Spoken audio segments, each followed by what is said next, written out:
లింగంపేట గ్రామంలో ఇంత పెద్ద ఎత్తున కార్యకర్తల విస్తృత స్థాయి సమావేశానికి వచ్చినటువంటి మీ అందరికీ శిరస్సు వంచి నమస్కరిస్తా ఉన్నాను. ఈ కార్యక్రమానికి ముఖ్య అతిథిగా వచ్చినటువంటి గౌరవనీయులు మన యువ నాయకులు పెద్దలు కల్వకుంట్ల తారక రామారావు గారికి, టిఆర్ఎస్ పార్టీ అభ్యర్థి పెద్దలు ఏనుగు రవీందర్ రెడ్డి గారికి, జైరాబాద్ పార్లమెంట్ సభ్యులు గౌరవనీయులు పెద్దలు బీబీ పాటిల్ గారికి, మాజీ మంత్రివర్యులు గౌరవనీయులు పెద్దలు నేరేళ్ల ఆంజనేయులు గారికి, జడ్పీ చైర్మన్ మిత్రులు దఫేదార్ రాజు గారికి, రాష్ట్ర గ్రంథాలయ చైర్మన్ పెద్దలు శ్రీధర్ గారికి, అదేవిధంగా జిల్లా గ్రంథాలయ సంస్థ అధ్యక్షులు మిత్రులు సంపత్ గౌడ్ గారికి, రాష్ట్ర మైనార్టీ సెల్ అధ్యక్షులు డిసిఎంఎస్ చైర్మన్ మిత్రులు ముజీబుద్దీన్ గారికి, వేదికపై ఉన్నటువంటి రాష్ట్ర కార్యదర్శి మన కామారెడ్డి జిల్లా పార్టీ ఇన్ఛార్జ్ బక్కి వెంకటయ్య గారికి, వేదికపై ఉన్నటువంటి మిగతా పెద్దలకు, మీ అందరికీ ప్రెస్ మీడియా మిత్రులందరికీ పేరు పేరున నమస్కారాలు తెలియజేస్తా ఉన్నాను. 2001 సంవత్సరంలో మలివిడత తెలంగాణ ఉద్యమంలో తెలంగాణ రాష్ట్రాన్ని అన్ని వర్గాల ప్రజలను ఏకతాటిపైకి తీసుకొచ్చి తెలంగాణ రాష్ట్రాన్ని సాధించినటువంటి మన ప్రియతమ నాయకులు కల్వకుంట్ల చంద్రశేఖరరావు గారి ఆధ్వర్యంలో గత 4 సంవత్సరాల క్రితం టిఆర్ఎస్ ప్రభుత్వం అధికారంలోకి రావడం జరిగింది. వచ్చినటువంటి ఈ 4 సంవత్సరం అభివృద్ధి కార్యక్రమాలను మన ప్రియతమ నాయకులు కేసీఆర్ గారు చేసి చూయించిందనే సంగతిని గుర్తు చేస్తా ఉన్నాను. 71 ఏళ్ల స్వతంత్ర కాలంలో ఎంతో మంది ముఖ్యమంత్రులను, ఎంతో మంది నాయకులను మనం చూసాం. కానీ 50 ఏళ్లు కాంగ్రెస్ పాలించిన ఈ రాష్ట్రంలో 4 ఏళ్ల మన టిఆర్ఎస్ ప్రభుత్వంలో జరిగినటువంటి అభివృద్ధి సంక్షేమ కార్యక్రమాలు ఎన్నడైనా జరిగాయా?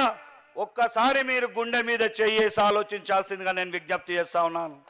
అది మన ధైర్యం ఉన్న ముఖ్యమంత్రి కేసీఆర్ కాబట్టి, పేదల పక్షపాతి, రైతుల పక్షపాతి మన ముఖ్యమంత్రి కేసీఆర్ కాబట్టి ఇలా భారతదేశంలో ప్రతి ముఖ్యమంత్రి, సాక్షాత్తు ఈ దేశ ప్రధానమంత్రి మన తెలంగాణ వైపు చూస్తున్నటువంటి పరిస్థితిని మన గౌరవనీయులు మన ప్రియతమ నాయకుడు కేసీఆర్ కల్పించిందనే సంగతిని గుర్తు చేస్తా ఉన్నాను.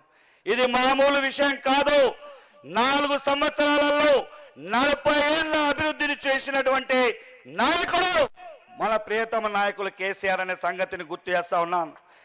ఏదైతే ఎన్నికల మేనిఫెస్టోలో చెప్పిన విధంగా, చెప్పిన దానికన్నా ఈ పేద ప్రజలకు, రైతాంగాన్ని అన్ని రకాల అప్పుల నుంచి బయటపడే ప్రయత్నం మన ముఖ్యమంత్రి చేస్తుండనే సంగతిని గుర్తు చేస్తా ఉన్నాను. అదొక్కటే కాదు, ఈ రోజు ఈ 4 ఏళ్లలో చేసినటువంటి అభివృద్ధి, సంక్షేమం, పేదల కోసం చేసినటువంటి కార్యక్రమాలు మనం నెల రోజులుగా గ్రామాలలో తిరుగుతా ఉన్నాం. ప్రతి గ్రామంలో, ప్రతి తండాలో ప్రజలు పడుతున్నటువంటి బ్రహ్మరథం మనకు గొప్ప స్ఫూర్తినిస్తుంది. అది కేసీఆర్ గొప్పతనమనే సంగతిని గుర్తు చేస్తా ఉన్నాను. కేసీఆర్ పెట్టినటువంటి స్కీములన్నీ ఈ రోజు పేద ప్రజల గుండెల్లో, రైతన్నల గుండెల్లో ఇలా మెదులుతున్నాయనే సంగతిని మీ అందరికి గుర్తు చేస్తా ఉన్నాను. ఈ రకంగా 4 సంవత్సరాలలో ఇంత అభివృద్ధి సంక్షేమ కార్యక్రమాలు చేసిన ప్రభుత్వం వచ్చే రోజుల్లో ఏమేమి చేస్తామనేది మళ్ళీ మేనిఫెస్టో 6వ తారీఖు 7వ తారీఖు రాబోతా ఉంది. నేను ఇక్కడ ఉన్నటువంటి నాయకులను, కార్యకర్తలను ఒకటే వేడుకుంటా ఉన్నాను. ఈ టిఆర్ఎస్ పార్టీలో మనమందరం ఉన్నందుకు గర్వపడుతూ మన కేసీఆర్ చేసినటువంటి కార్యక్రమాలను ఇంటింట గడప గడపకు చేరవేసి ఈ డిసెంబర్ 7వ తారీఖు నాడు జరిగే ఎన్నికల్లో బ్రహ్మాండమైన మెజార్టీతోనే మీరు ఎల్లారెడ్డి నియోజకవర్గంలో గ్రైండర్ రెడ్డి గారిని గెలిపిస్తారని ఆశిస్తా ఉన్నాను. ఈ స్ఫూర్తిని ఈ రోజు కామారెడ్డి కృష్ణాజివాడి నుండి లింగంపేట మండల కేంద్రం వరకు వేలాదిగా మీరు చూపించినటువంటి బైక్ ర్యాలీ మాకు స్ఫూర్తినిచ్చింది. ఈ స్ఫూర్తిని డిసెంబర్ 7వ తారీఖు వరకు కంటిన్యూ చేసి భారీ మెజార్టీతోని ఈ ఎల్లారెడ్డిలో టీఆర్ఎస్ జెండా ఎగరాలని కోరుకుంటూ మీ అందరికీ ఇంత గొప్ప ఎత్తున స్వాగతం పలికినటువంటి ప్రతి ఒక్కరికి పేరు పేరున కృతజ్ఞతలు తెలియస్తూ సెలవు తీసుకుంటా ఉన్నాను. జై తెలంగాణ, జై కేసీఆర్.